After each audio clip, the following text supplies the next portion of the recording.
अगला हफ्ता ये इसलिए इंटरेस्टिंग है कि एक तो सेक्रेटरी ब्लिंकन आ रहे हैं दिल्ली,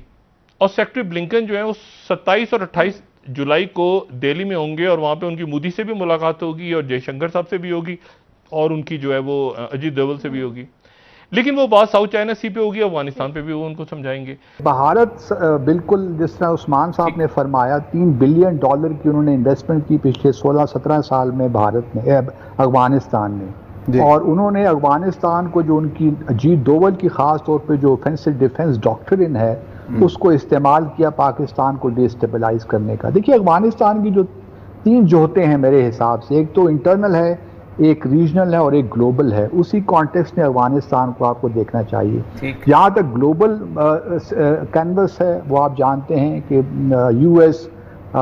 जो चीन का BRI इनिशिएटिव है उसके खिलाफ है, CPEC के खिलाफ है, और फिर ट्रंप एडमिनिस्ट्रेशन ने भी और बाइडेन एडमिनिस्ट्रेशन ने बड़े वाज़ेह अंदाज में ये कहा है, खुले अल्फाज में, कि उनके लिए सबसे जो थ्रेट है वो चाइना है अगले आने वाले सालों में।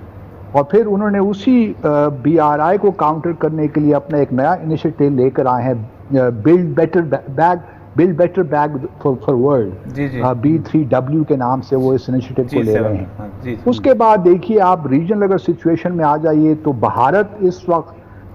उसके और US के स्ट्रेटेजिक ऑब्जेक्टिव्स मिलते हैं। क्वाड का आपने ओरिया मकबूल जान साहब ने जिक्र किया, क्वाड एक हकीकत बनती जा रही है, और भारत और फिर पाकिस्तान के ताल्लुकात, कश्मीर का तनाज़ा। देखिए इंडिया को उन्होंने कहा है कि आप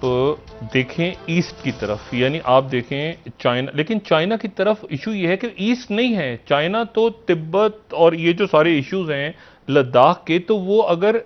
मतलब इस वक्त मेरा ख्याल है कि थोड़ा सा इंडिया की जो स्ट्रेटेजिस्ट हैं उनको ये देखना है, सारी दुनिया को ही अपनी स्ट्रेटेजी पाकिस्तान समेत अपनी रीडिफाइन करनी है। लेकिन मैं आपको सिर्फ एक बात बताऊं कि देखें ये जो अफगानिस्तान के अंदर खाना जंगी और ये सारी बातें और ये सारा चल रहा है ना सिलसिला, वो चलता रहेगा छोटा मोटा, लेकिन ये जो बेल्ट एंड रोड इनिशिएटिव है, अगर हमारी प्रोडक्शन टीम ने वो लेटेस्ट उनका जो बेल्ट एंड रोड इनिशिएटिव का जो प्रोजेक्ट है अगर उसका मैप बनाया है तो उसमें मेरी गुजारिश होगी कि वो मैप जरा उसको डिस्प्ले कर दें अगर बनाया हुआ है तो। और उसमें जो है उसमें एक सबसे इंपॉर्टेंट चीज ये है, इसको जरा बड़ा करें, इसमें आप ये देखें ये लेटेस्ट है, ये बेल्ट एंड रोड, इसको जरा बड़ा कीजिए, ये देखें ये बेल्ट एंड रोड है। अब ये बेल्ट एंड रोड आप देखें कि ऊपर काजाकिस्तान है और नीचे जो है वो अफगानिस्तान, आपको येलो नजर आ रहा है अफगानिस्तान, नीचे अफगानिस्तान, ये ब्लू से ऊपर, ब्लू से बिल्कुल ऊपर आपको अफगानिस्तान से भी जुड़ा नजर आ रहा है। तो इन्होंने बेल्ट एंड रोड के अंदर जो है वो अफगानिस्तान को भी डाल दिया है, ठीक है, इस कॉरिडोर में। तो बात यह है कि जब चाइना अफगानिस्तान को डाल रहा है बेल्ट एंड रोड में, काजाकिस्तान को भी डाल रहा है, तुर्कमानिस्तान को भी डाल रहा है, अच्छा आपस में आप देखिए इंटरकनेक्टेड है, वो अफगानिस्तान से इधर जा रहा है, फिर उन्होंने चाबहार पाकिस्तान से यहां से यूं जा रहा है, ऐसे दाएं बाएं आगे पीछे करके उनको ईरान को अलग रूट दिया है उन्होंने, पाकिस्तान को अलग दिया है, बिल्कुल पैरेलल, ये ऊपर पूरा एक नक्शा है, लेकिन अफगानिस्तान क्रॉस हो रहा है। तो बात यह है कि अफगानिस्तान को अगर उन्होंने डिक्लेयर कर दिया, और दूसरी बात जो अमेरिकन जराया ब्लॉक कह रहे हैं, ज़ाहिर है इसको मानेगा तो कोई भी नहीं मानेगा, लेकिन कहने में कुछ नहीं, वही कहते हैं कि जी जैसे हमारे प्राइवेट कॉन्ट्रैक्टर्स थे इस तरह से चाइना के भी प्राइवेट कॉन्ट्रैक्टर्स, चाइना अपने प्रोजेक्ट्स की डिफेंस के लिए, जैसे था ना प्राइवेट डिफेंस कॉन्ट्रैक्टर्स मुख्तलिफ नामों से आगे, ब्लैक वाटर वगैरह बड़े बदनाम हो गए थे वो, तो वो कह रहे हैं कि चाइना भी अपने प्राइवेट कॉन्ट्रैक्टर्स उनके, जो फौज नहीं होगी, लगेंगे सिविलियंस, लेकिन उनके प्राइवेट कॉन्ट्रैक्टर्स होंगे, ट्रेंड होंगे, और वो इन मंसूबों की हिफाजत के लिए मुख्तलिफ मुल्कों में चाइना भेजेगा। तो ये बड़ी इंटरेस्टिंग बात है, अगर ये अमेरिकन क्लेम सही है या गलत है, लेकिन वेस्टर्न और अमेरिकन ये क्लेम कर रहे हैं कि बहुत बड़ी तादाद में चाइना और रशिया ने, चाइना ने खास तौर पे अपने प्राइवेट कॉन्ट्रैक्टर्स की, डिफेंस कॉन्ट्रैक्टर्स की टीम्स तैयार की हैं जो उनकी आर्मी से ज्यादा, उनकी फौज से ज्यादा महारत रखती हैं मुख्तलिफ अस्करी कार्रवाइयों में। तो ये तमाम चीज़ें जो हैं इस वक्त तालिबान के अगर कॉन्टेक्स्ट में देखें तो उनको बहुत कामयाबियां इस हवाले से ज़रूर मिली कि एक तो उन्होंने मिलिट्री अपने आप को सरेंडर नहीं किया, उनकी सबसे बड़ी कामयाबी ये थी कि उन्होंने अपने आप को एक मूवमेंट के तौर पे लाइव रखा,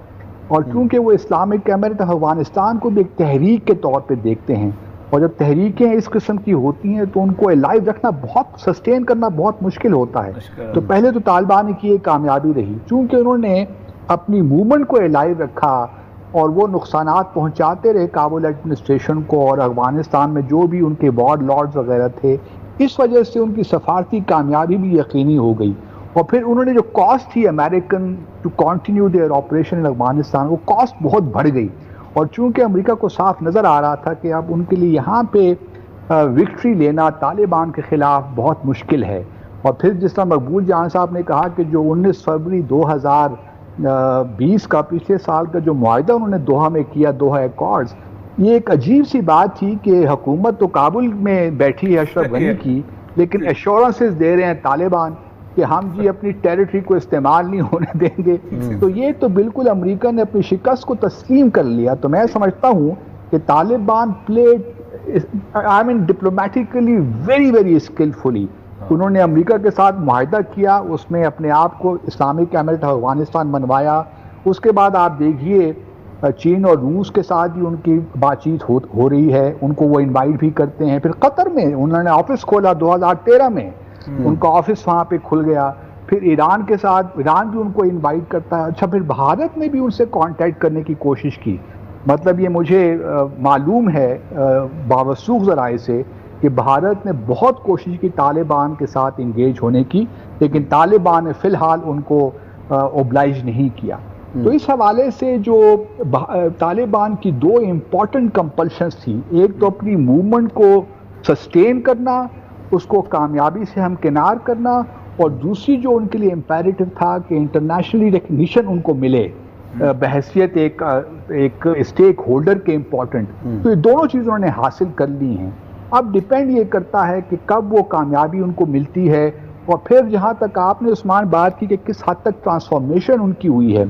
ये कहना अभी कदर ज़रा मुश्किल है इस वक्त। लेकिन तालिबान की जो स्टेटमेंट्स आ रही हैं वो तो ये ज़रूर कह रही हैं कि हमने अपने पीछे बहुत से जो 20 साल हैं बहुत कुछ सीखा है, हम ख़वातीन की तालीम में कोई हर्ज नहीं होने देंगे और हम एक बाकायदा इस्लामिक हुकूमत बनाएंगे। अब इस्लामी हुकूमत बनाना आप भी जानते हैं, औरिया साहब मुझसे ज़्यादा जानते हैं, इस्लामी तारीख़ के तालिब इल्म हैं, इनको ज़्यादा इल्म है कि आप किस तरह उसको इंटरप्रेट करते हैं। मेरा अपना एहसास ये होगा कि तालिबान अगर 90s की तालिबानाइजेशन लेकर आएंगे तो फिर तो उनके लिए मुश्किलात वही वैसी ही रहेंगी। भाई एक बात ये भी है कि 1999 का जो अफगानिस्तान अगर काबुल देख लें तो उसमें भी एक ट्रांसफॉर्मेशन आनी शुरू हो गई थी। मैं कई दफ़ा जिक्र करता हूँ कि जो आखिरी जो उन्होंने वुमेन डे मनाया था वो काबुल यूनिवर्सिटी में मनाया था और 2 नर्सिंग स्कूल औरतों के खोल लिए। आ जाती है वक्त साथ है जब आप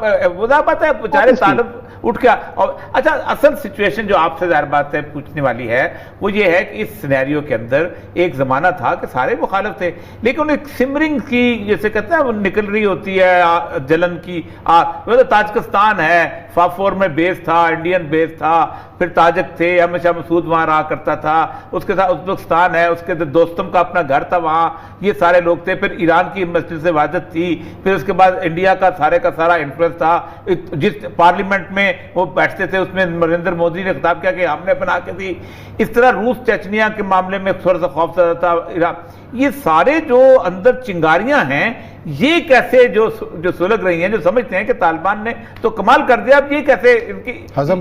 कैसे होंगी?